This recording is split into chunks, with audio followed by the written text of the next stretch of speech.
to Gaffney, South Carolina. You know what's cool about Gaffney, South Carolina? It's a peach.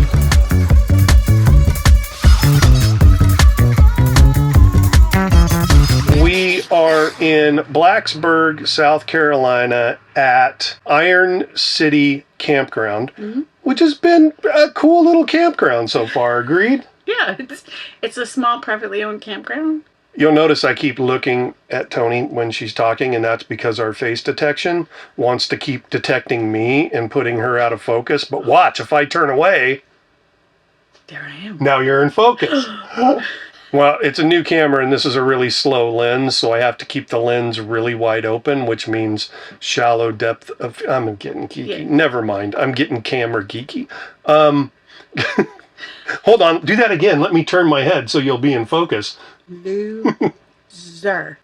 Okay, so one thing that was cool, though, is Toni Tao met some folks here in the campground. Tell us about that. I was doing my laundry yesterday, and I was walking back, and this gentleman came out of his motorhome, and he said, "Are you a monthie?" My wife's making cookies for all the monthlies, and I was just seeing if you're a monthie. And I go, "No, I think I'm a weekie." So I said, "Well, I'm not going to turn down cookies if you bring them by." What showed up? Cookies. With the recipe and everything. So yeah, South Carolina, you got friendly people here. You're so friendly.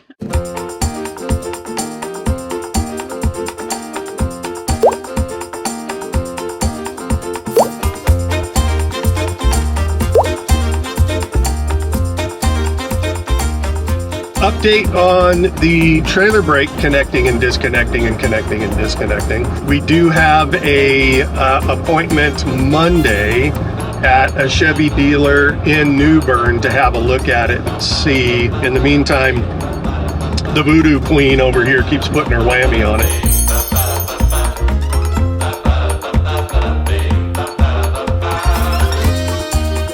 So we made it to New Bern, and I did the one thing that I don't ever do, and that is I unhooked the truck before I plugged into power.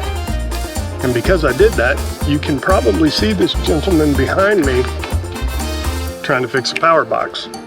Looks like there's a bad breaker in it. Worst case scenario, we'll plug in the 50 to 30 amp adapter, but they're trying to fix it right now, so I have faith in them. All right, so this is the sound of setup success.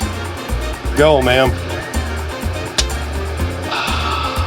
We are drinking Land Shark lagers.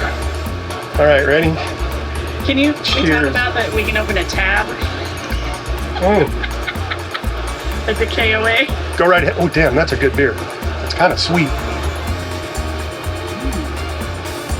Damn, that's a good beer. Land Shark Lager, that's a good beer. Lager. All right, we're going to enjoy a beer, and we'll see you when we get back to doing some adventuring. We got to cool down for a bit first.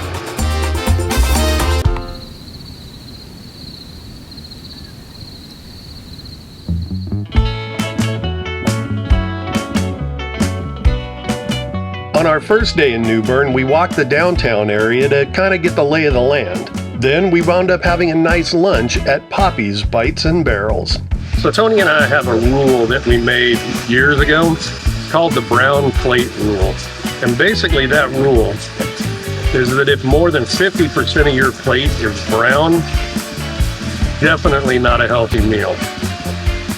I present to you an unhealthy meal.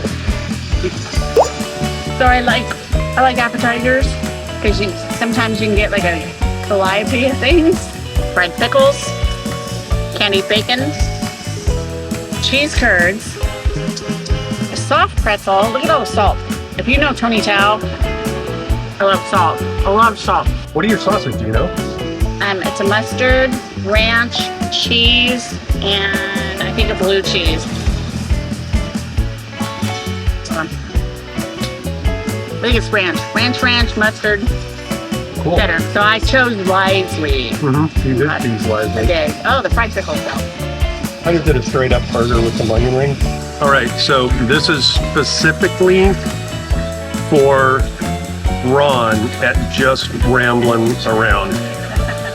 So we're in New Bern, North Carolina, and I just ordered a sandy white peach beer. I know you like the fruity beers, brother, just like me. This is friggin' amazing.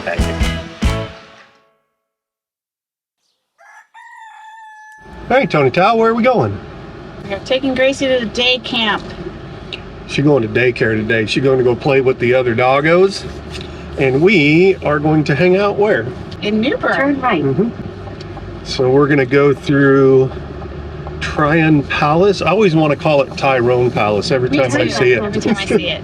All right, well, we are off to New Bern. We'll see you there. I don't know if you can see this or not, but this is the car park next to us. There's a trail of ants going from the back seat of the car into the trunk of the car, and they're carrying stuff, so I'm assuming there's some type of food in the back of the car that they're carrying to the trunk. Oh, and Tony just said there's somebody in the car, or maybe it's a dead body. Our first stop was the North Carolina History Center. There you can look at exhibits showing the history of the area. This is also where you purchase your tickets to tour Tryon Palace. It's just a short walk from the History Center to the grounds of the palace.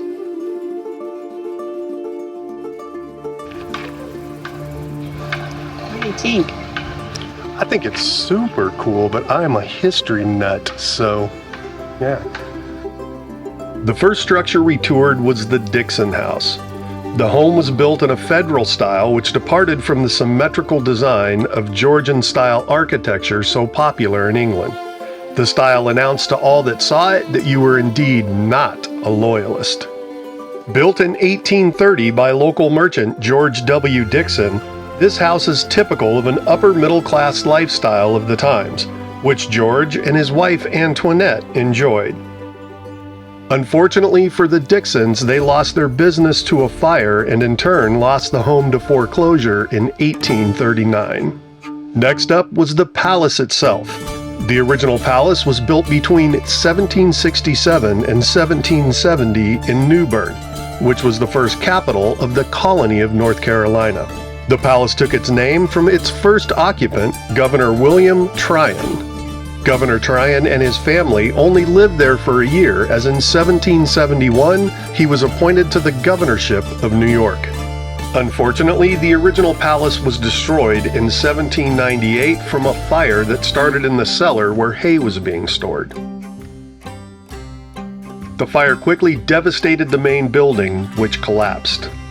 The only original surviving building is the stable, which still stands on the site today. In the 1930s, a movement began to restore North Carolina's first capital. The movement gained strength when volunteers tracked down the original architectural plans for the palace. Reconstruction began in the early 1950s, and the palace you see today opened to the public in April of 1959.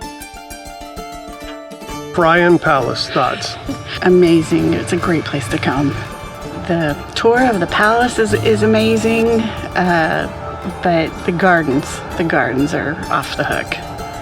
So. I would agree. These gardens it's huge, man. Yeah. It's absolutely huge. The craftsmanship inside of the palace is insane. Like the crown molding in some of the rooms is like so intricately like carved. It's just cool. Yeah. So yeah, 2 thumbs up. All right, Tryon Palace is 2 thumbs up. That's only 1 thumb. You need another thumb in there. 2 thumbs up. When you have a place like Tryon Palace and you are the governor, you also have the ability to keep the solicitors away from your front door.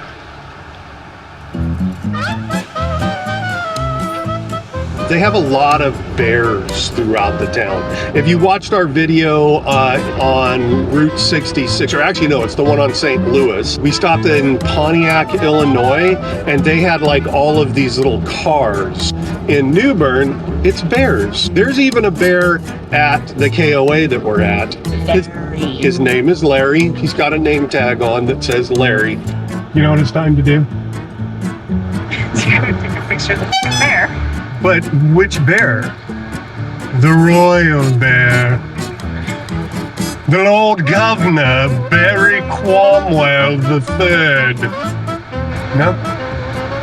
Can I just make up stories for the bears, please? There was the oyster shucking bear. There was the hippie bear that was all tie-dyed. And this is Lord Barry Cromwell III, the Lord Governor of all of the bears. Also a good friend of Larry and Mitch. Do you know who Larry is? He's Mitch's son. And you know what that makes him? You know what that makes him? That makes him a son of a Mitch. Dad jokes for days. I don't know why she puts up with me. All right, so we got the truck back yesterday from the Chevy dealer here in New Bern, and their assessment was as follows. They said when they hooked up the trailer simulator to the truck and started activating the trailer brake controller, that when they got to about 60% of application, it would cut out. The brakes would completely cut out. So their assessment was that the trailer brake switch, I don't know if it means the whole trailer brake controller was bad or if there's just a switch in there. Anyways, they deduced that that's where the problem came from. So they replaced that. We got the truck back last night. But the first thing that I'm going to do this morning, just to make sure that I want to make sure the truck will actually recognize the trailer. So I'm going to back the truck up. I'm going to plug it in, and let's see if the truck recognizes the trailer. It's recognizing the lights, but I don't think it's recognizing the trailer brake at all now.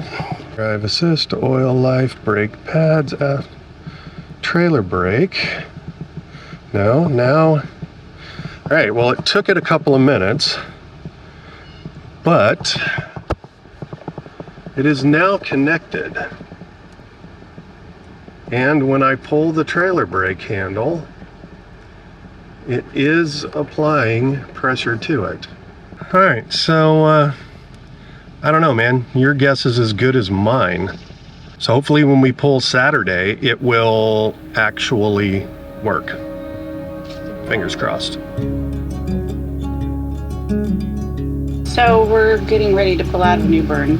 Mike's still doing the outside stuff, but I just wanted to talk about this a little bit. I love New Bern. I did not appreciate it all the years that I was coming here with the kids. We came just about every other year, sometimes twice a year, to visit. And I just didn't appreciate it. I don't know. Slowing down and everything, I think you tend to appreciate things a lot more. But at the same time, it was hard to be here. Because the last time I was here, both my father and my daughter were with us. So that was on my brain a lot this week. Everywhere we went, there's this little store in downtown New Bern that Danielle bought me these earrings at, and they were the last gift that she ever bought me. Anyway, I'm glad I had this opportunity to come here and explore things a little bit more and spend time with family and honestly reflect on Danielle and my father.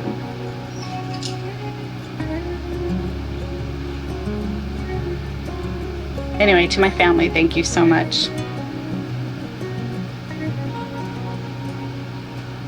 You guys mean the world to me.